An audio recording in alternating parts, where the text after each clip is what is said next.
Hi, today I want to talk about null support in Lucee, or in CFML in general. How null works in CFML has a lot to do about the history of the language. CFML started with Euler, of course, as a language based on C++.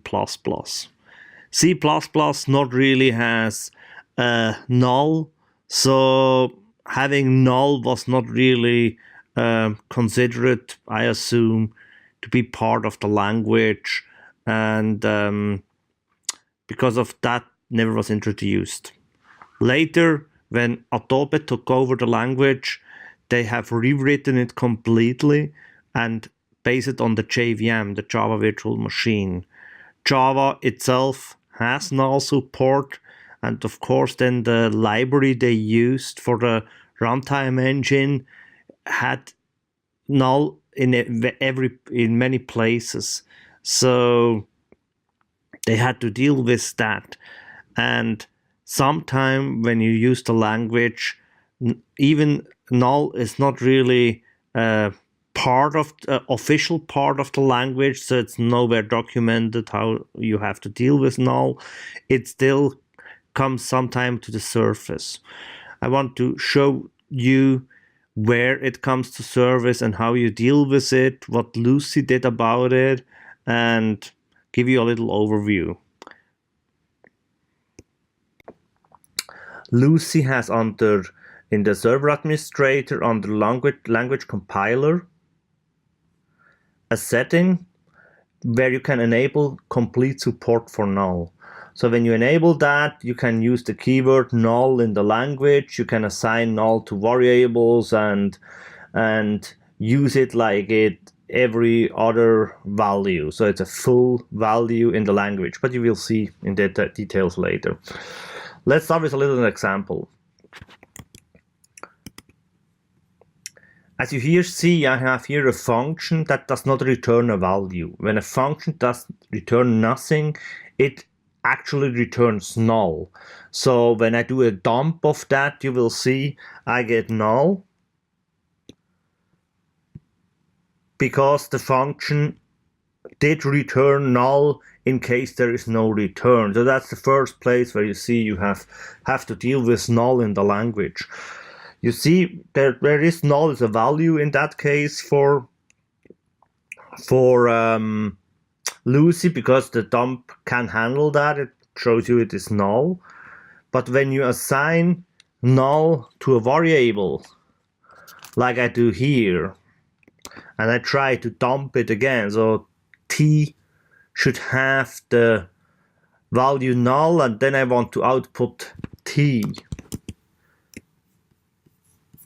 And I execute that, I get an exception, t does not exist. The reason for that is that t is the same as null is the same as not existing in CFML. So you can see that with these two functions here,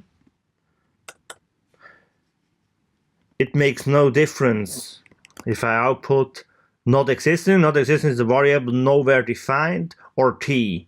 So t is in theory null, and not existing is not existing. So removing that because that throws an exception.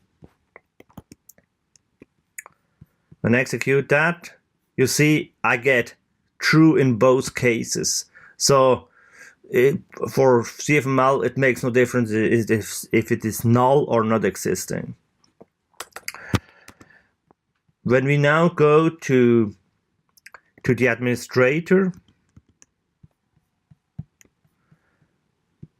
and enable complete support for null, that changed a little bit.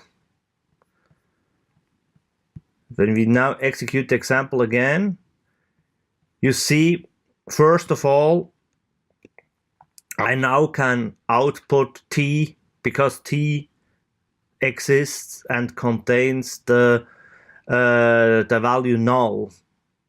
Still, null is still true, and that is not that nice, but is null still returns not existing for not existing null. The reason we did that way is because if we don't, it would break a lot of code out there. So compatibility to full null support will be very low. So we had to do that to be there as more compatible here.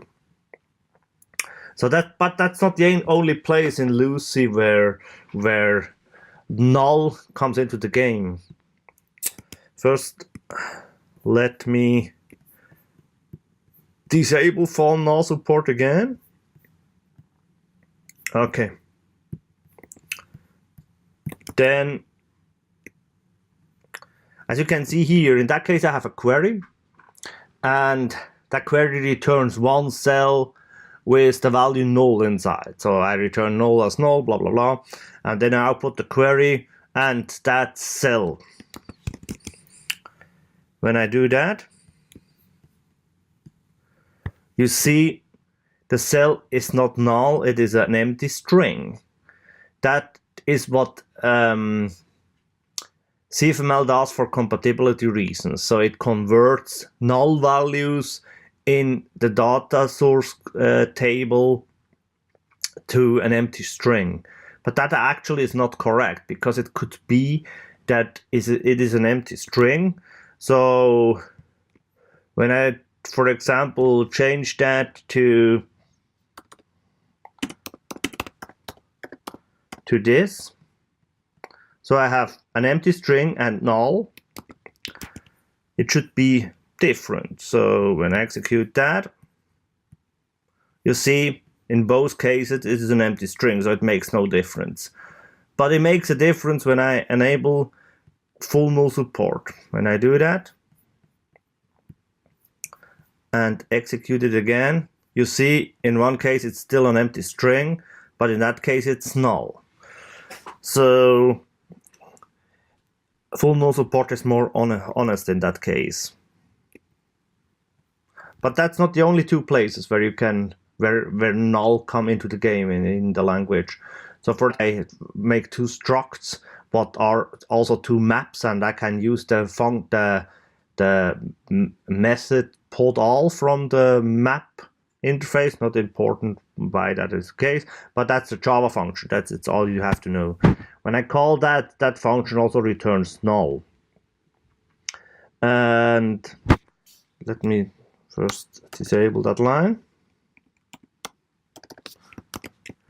When I execute now that, you see I also get null in that case. So it's the same as with when I use a regular function, the same with in Java when I use a Java function method. And I can also not assign it. Now we have full null support enabled, so res contains null, and I can output it. But when I disable again full null support,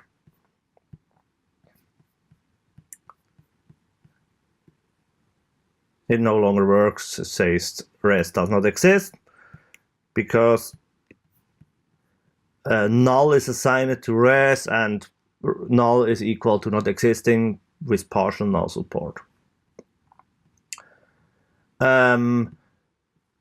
Lucee also comes with a function that returns null, so you don't have to do that trick here that you make a function with no return value. Then you get a function that returns null.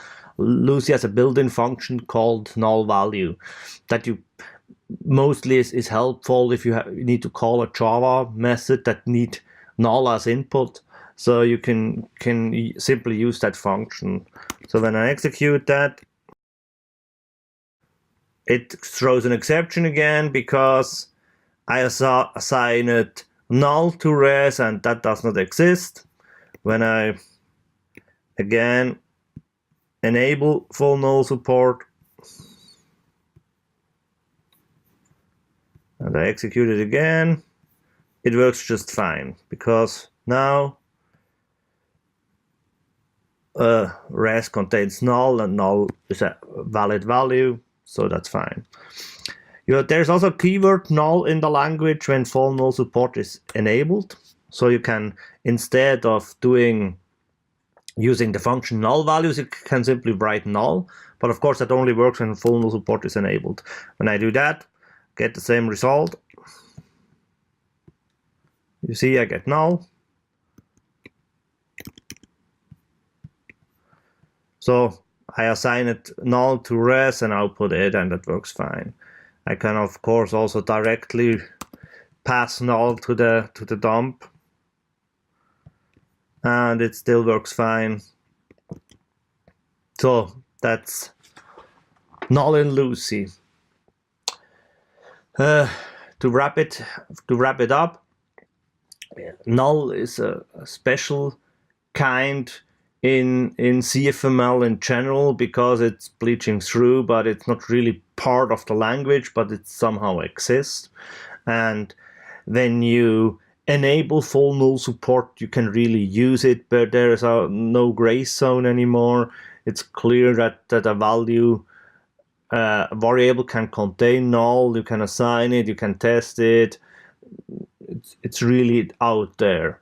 It's also helpful when you deal with, for example, JSON that also, of course, supports null.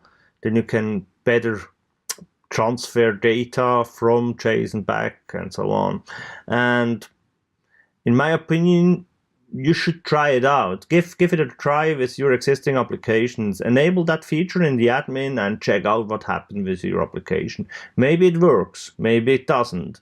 Maybe you are interested to fix the issues it has after the change. In my experience, it works just fine in most cases. So give it a try. I hope this video was helpful to you. Have a good one.